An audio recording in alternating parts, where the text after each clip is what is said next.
the issue of formula. We've done three things, and I know Jen Psaki spoke to this today. Number one, we're releasing guidance today to all the states of the possible flexibilities in the WIC program, the Women, Infant, Children program, because they're very sort of strict guidelines that when you walk in, if you have a WIC, you can go in and purchase a certain amount of formula, but you can't purchase more of it. The problem is the packaging issues are becoming a difficulty. We have a lot of fourth and must-check news, Social Security benefit news, and SSI and SSDI information that you have to know. So you want to continue watching this video to never miss out on the most important stimulus check information. According to the latest CNBC survey, fewer small business owners now than a year ago approved the president's job.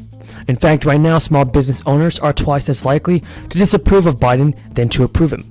Biden's approval rating among this group has not budged for the last 3 quarters, and few small business owners have been particularly focused on politics during that time. Instead, for the third straight quarter, inflation dominates concerns. In the latest survey, about 4 in 10 small businesses report inflation to be the biggest risk to their business right now. And already, 3 in 4 small business owners say they are currently experiencing a rising cost in supplies, a number that has held steady since the fourth quarter of 2021. Among those experiencing increasing costs, 40% say they are having to increase their prices to keep up. Another 35% of people are planning to raise their prices if their cost continues to escalate.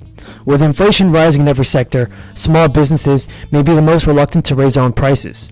This is because they lack some of the price-selling power that helps large corporations keep their dominance. Small business owners definitely cannot fight off inflation on their own. It is in the realm of the Federal Reserve and the Biden administration to determine policy changes that can curtail widespread increases. Chairman Jerome Powell announced the Fed would increase interest rates by half percentage point. This is the first such step taken since the recent inflation run began last year.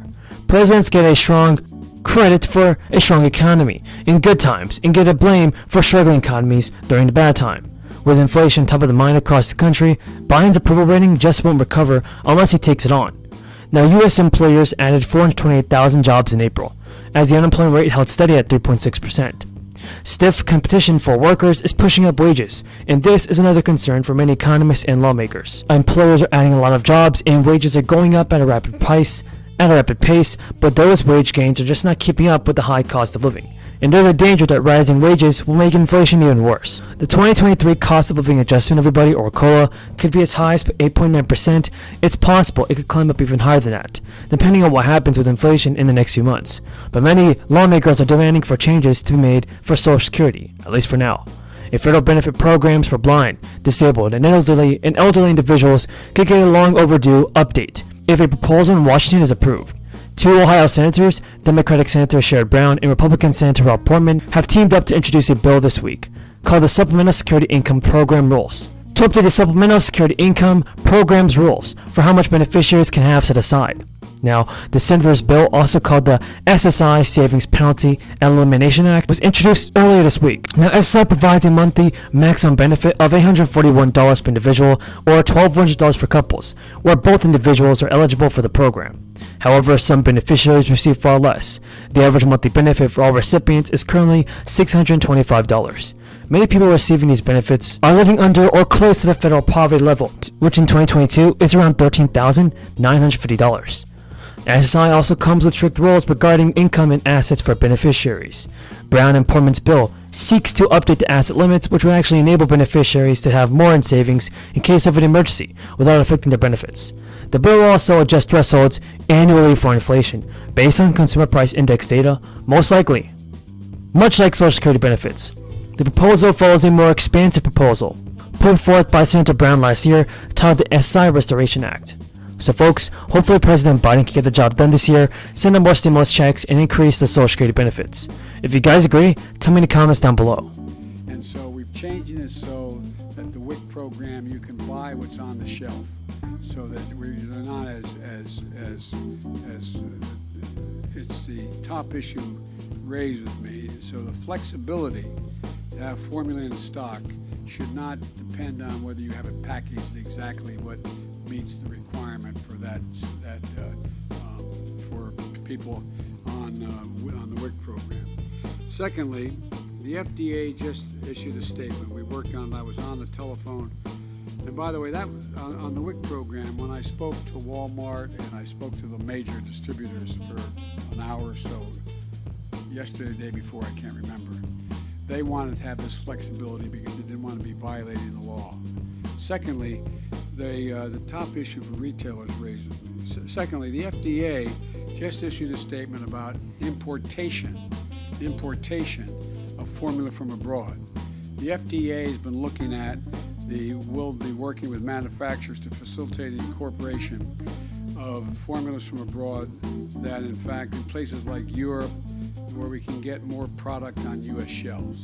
That's underway. I think we're going to be in a matter of weeks or less getting significantly more formula on shelf. And the FDA is also going to ensure we can import and still maintain the high safety standards. And the third thing that is, there's more to say about each of these, but the third major thing we're doing is that potentially raising the corporate tax rate to 25% and the capital gains rate tax to 28%. To pass the reconciliation bill, Schumer would actually need to keep his entire caucus together due to the evenly split margins in the Senate. It's unclear if centrist Democrat Kristen Sinema of Arizona, who also played a big role in Build Back Better legislation, is open to the negotiations.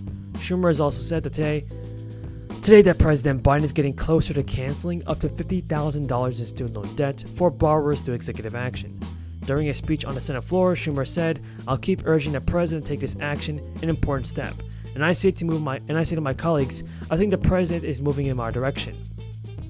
My talks with him and his staff have been getting very fruitful over the last little while, and I'm hopeful that we will do the right thing together." Now, the Biden administration extended the moratorium on federal student loan payments earlier this month, through the end of August. According to the Department of Education, a total of 43 million Americans owe a total of about $1.75 trillion in student loan debt. That's a number that has nearly doubled in the past decade. The progressive wing of the Democratic Party started pressuring Biden in the first weeks of his presidency to take executive action to cancel $50,000 in student loan debt, but President Biden shot down the proposal last year. With Schumer's optimism Wednesday, though, the president can move on his student debt ahead of the midterm elections this year. Jen Psaki actually told reporters the president has been considering and looking at options for how to provide more relief to students across the country. Meanwhile, Republicans have been united in their opposition to any student debt forgiveness. The GOP senators introduced an act that would actually end the suspension of repayments and prevent the president from canceling student debt. Senate Republican Mike Braun said in an official statement this week that the majority of Americans do not have college degrees, and this transfer of wealth is not a move to advance equity, but rather a taxpayer handout to appease activists. Folks, do you think President Biden is doing a good job